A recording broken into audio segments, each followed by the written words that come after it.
Essa recessão, por conta de motivos políticos, que são até os motivos apontados pelos economistas do Fundo Monetário Internacional, apontam para essa continuidade de uma desaceleração econômica. Um dos principais canais que isso vai bater no Brasil é justamente pela questão do investimento, né? Com uma insegurança a respeito da dinâmica política, né? Fica difícil você conseguir investir, né? E sobre este relatório do Fundo Monetário Internacional e as informações sobre o Brasil contidas nele, eu vou conversar agora com André Perfeito, economista-chefe da Gradual Investimentos. O que traz esse relatório do FMI? É uma revisão do relatório trimestral do World Economic Outlook, que é um dos principais documentos do FMI, né? Ele é elaborado pela equipe de economistas deles e ele acaba agregando todas as projeções econômicas para todos os países, né? E no caso do Brasil foi bastante ruim, houve uma revisão para baixo forte, tanto para 2016 quanto para 2017. Para ter uma ideia, eles estão esperando em torno de menos 3,5% PIB esse ano, 2016, e para o ano que vem, crescimento de zero, né? Eles estavam esperando um crescimento de 2,3% e acabou sendo revisado fortemente para baixo. Isso tudo aí abriu um espaço para a gente repensar a questão do crescimento econômico no Brasil, né? Essa recessão, por conta de motivos políticos, que são até os motivos apontados pelos economistas do Fundo Monetário Internacional, apontam para essa continuidade de uma desaceleração econômica.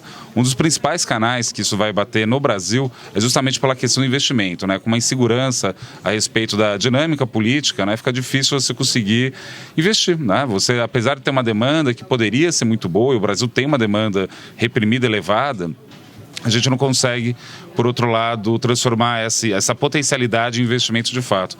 Então isso daí chamou a atenção dos técnicos do fundo, mas cá entre nós, acho que isso daí já era sabido pelos economistas brasileiros. Para nós, né, aqui, não é uma surpresa. O que surpreendeu para mim muito foi a revisão do PIB de 2017 em zero. Aí realmente trouxe, vamos dizer assim, novidades e preocupações para os analistas, particularmente para o mercado financeiro.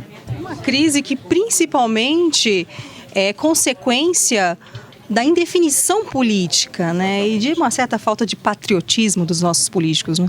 Então, olha, não sei se colocaria do ponto de vista do patriotismo, né? Mas, sem dúvida nenhuma, tem uma interação muito perversa entre política e economia. Qual que é essa interação? O ajuste, por exemplo, o ajuste fiscal do Brasil. A gente está discutindo muito a respeito do superávit primário. A gente deve ter tido um déficit primário em 2015 em torno de menos 1% do PIB. Vamos arredondar para cima isso daí, né? Só que se você pega os principais países emergentes, México vai ter um déficit de 1,4%, o Chile está tendo um déficit primário de 3% do PIB, a Rússia está tendo de 5% do PIB, a China também está em torno de 1,5%, 1,6% do PIB. Então a questão não é um déficit primário tão alto, né? O problema é que a gente tem que fazer o ajuste no médio e longo prazo. O que aconteceu no Brasil, por exemplo, não foi exatamente uma elevação das despesas muito forte no curto prazo, mas antes de tudo uma queda das receitas. Então esse ajuste teria que ser, de novo, no médio e longo prazo. Só que o médio e longo prazo é o reino dos políticos, né? São os políticos que criam o futuro do país. Como os políticos estão em briga ou estão, enfim, né? Talvez uma falta de patriotismo nesse sentido, de ninguém estar pensando no país e cada um pensando só nos seus interesses particulares, ficou travado o futuro no Brasil. O futuro sumiu. Quando o futuro some, você tem que fazer todo o ajuste no curto prazo. E aí o Ministério da Fazenda, seja o Joaquim Levy ou até o Nelson Barbosa agora, ele sinalizou algumas cortes nesse sentido, faz ajuste no curto prazo. Na hora que você vai fazer ajuste no curto prazo, o que tem para cortar? Investimento. Só que investimento justamente é a coisa, o elemento que vai criar as condições para o crescimento mais para frente. Então essa interação da política com a economia acaba criando esse constrangimento, né, para a atividade brasileira para os próximos anos. E isso é o efeito mais perverso de todos quando se trata de PIB daqui para frente. A gente vai ter uma continuidade do futuro do Brasil sumindo. Quer ver outro exemplo dessa interação da política com a economia, que é muito ruim? Por exemplo, já que o governo não tem credibilidade no varejo, por assim dizer, o Banco Central tenta comprar credibilidade no atacado. Como ele faz isso? Elevando os juros para além do que seria razoável, só porque existe a desconfiança sistemática de que o governo não vai cumprir as metas fiscais. Então isso tudo acaba criando um ajuste no Brasil muito ruim. A gente está trazendo a valor presente toda a possibilidade de crescimento e vendendo isso. Então essa situação é bastante difícil de ser acessada.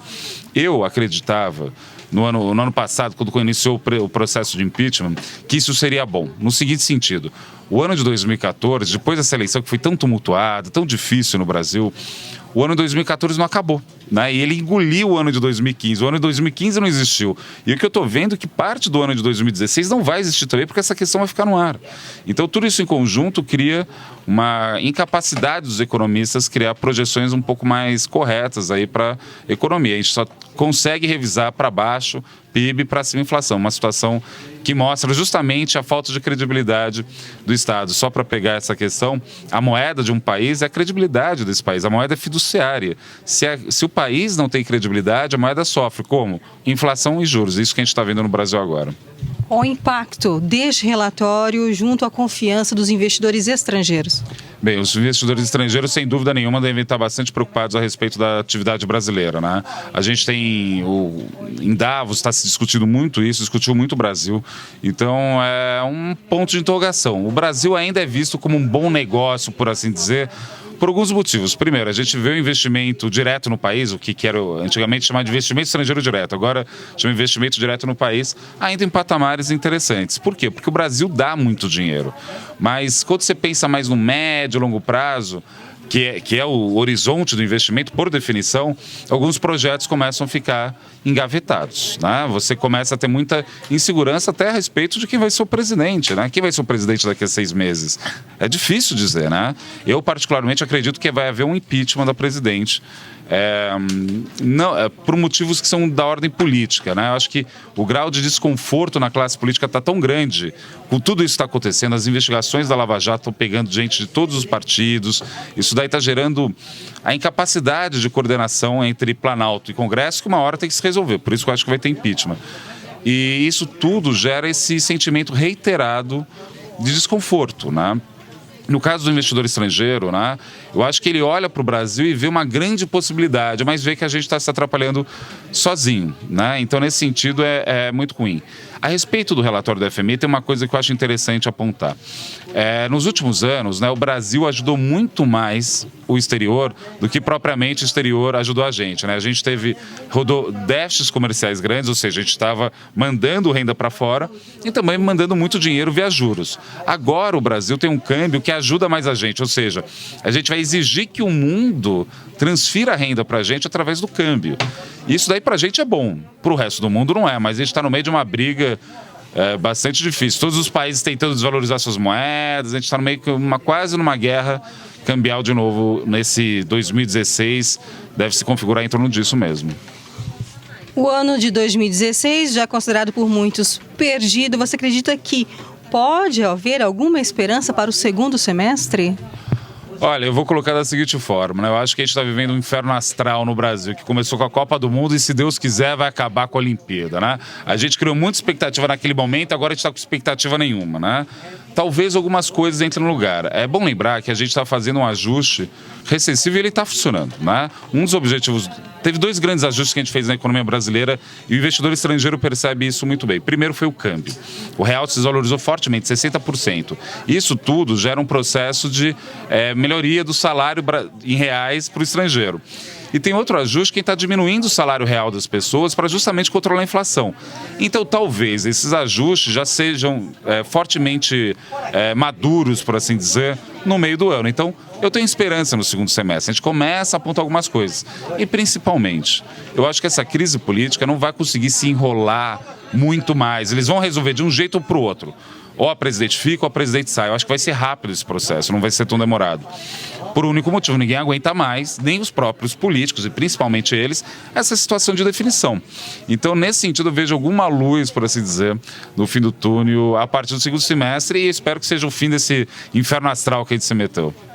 Muito obrigada, mais uma vez, por essa entrevista aqui para a Ducascope TV. Eu que agradeço, muito obrigado. Luciene Miranda para o São Paulo Direct da Ducascope TV.